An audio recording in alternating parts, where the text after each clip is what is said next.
Hyper tension അഥവാ അധിക രക്തസമ്മർദ്ദം ഉള്ളൊരു വ്യക്തി ഇത് അവഗണിച്ചാൽ എന്തിലൊക്കെ ഇത് അവസാനിക്കും എന്ന് നമുക്ക് നോക്കാം. പലപ്പോഴും പല അസുഖങ്ങളും ഞാൻ മാനേജ് ചെയ്തോളാം, അല്ലെങ്കിൽ ഞാൻ അത് ഹാൻഡിൽ ചെയ്തോളാം എന്നൊരു തോന്നല് നല്ലൊരു വിഭാഗം ജനതയ്ക്കുണ്ട്.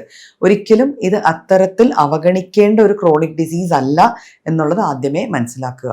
നമുക്കറിയാം, ഹാർട്ട് പമ്പ് ചെയ്യുന്ന ബ്ലഡിന്റെ പ്രഷറാണ് നമ്മൾ ഈ BP അല്ലെങ്കിൽ ബ്ലഡ് പ്രഷർ എന്ന് പറയുന്നത്. സ്വാഭാവികമായിട്ട് ഹൈപ്പർ ടെൻഷനുള്ള ഒരു പേഷ്യന്റിന്റെ ഹൃദയം അധികമായിട്ട് പ്രഷറിലാണ് ഈ വർക്ക് ചെയ്യുന്നത്.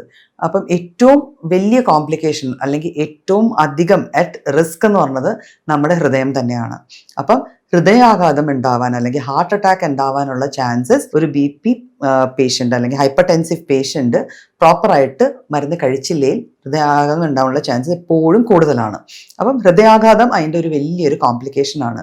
പിന്നെ പറഞ്ഞല്ലോ, ഹൃദയമാണ് ബ്ലഡ് പമ്പ് ചെയ്ത് ഓരോ അവയവങ്ങളിൽ കൊണ്ടുപോവുക.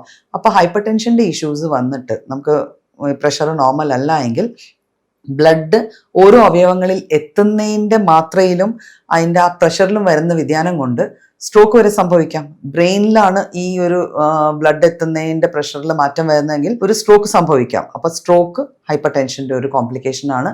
ഇതുകൂടാതെ കണ്ടിന്യൂസ് ആയിട്ട് ലോങ് ടേം BP കൂടിയിരുന്നു കഴിഞ്ഞാൽ ഈ പ്രഷറിൽ വൃക്കകൾ ബ്ലഡ് ഫിൽട്ടർ ചെയ്യുന്നത് കൊണ്ട് തന്നെ വൃക്കകളിൽ ലോഡ് കൂടുകയും റീനൽ ഫെയിലിയർ പോലത്തെ കോംപ്ലിക്കേഷൻസ് വന്നു ചേരുകയും ചെയ്യാം. ഹാർട്ടിന് പ്രശ്നമുണ്ടായി, ബ്രെയിനിന് പ്രശ്നമുണ്ടായി, പിന്നെ നമ്മുടെ വൃക്കകൾക്ക് പ്രശ്നമുണ്ടായി.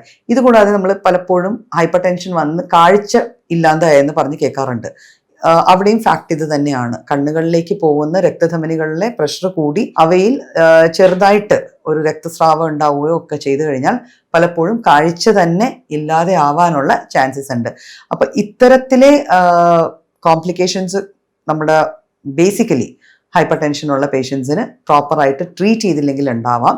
പലപ്പോഴും ഈ വലിയ കോംപ്ലിക്കേഷൻസിൽ പോവാതെ നമ്മുടെ ഹൃദയത്തിന്റെ ഒരു കാർഡിയോമെഗാലി എന്ന് പറയും, ഒരു എക്സ്റേ ഒക്കെ എടുക്കുമ്പോഴായിരിക്കും കാണുക ആ വ്യക്തിയുടെ ഹൃദയത്തിന് വലിപ്പം വല്ലാണ്ട് കൂടിയിരിക്കുന്നു. അങ്ങനത്തെ ഒരു അവസ്ഥയിലേക്കും പ്രോപ്പർലി ട്രീറ്റ് ചെയ്യാത്ത ഒരു ഹൈപ്പർ ടെൻസീവ് കേസ് എത്തിച്ചേരാവുന്നതാണ്.